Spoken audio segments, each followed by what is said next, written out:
Can you imagine last year, maraming hindi na bakunahan, tapos na yung pandemic.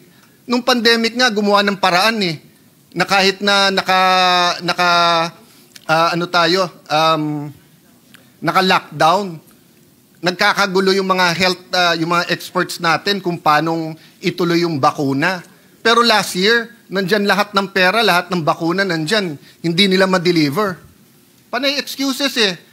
Madam Chair, last point. Hindi pwedeng bumili ang LGU eh. So wala silang choice. Ibigay na lang ng DOH yung pera sa LGU, sila bibili.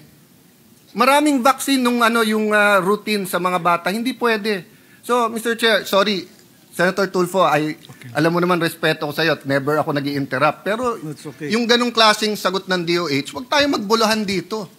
Health ng mga bata to eh, future ng bansa to, tapos ganyan ang sagot natin na meron ganito, meron. Hindi totoo yun. 2 years na. Kailan magbabago yan? Can you guarantee us? O yun, isang tanong lang. Can you guarantee us in 2026 there will be no delays? Because if not, let's get a secretary who can. Cambodia at saka Laos eh, hindi nalilate yung bakuna eh. Pilipinas nalilate yung bakuna.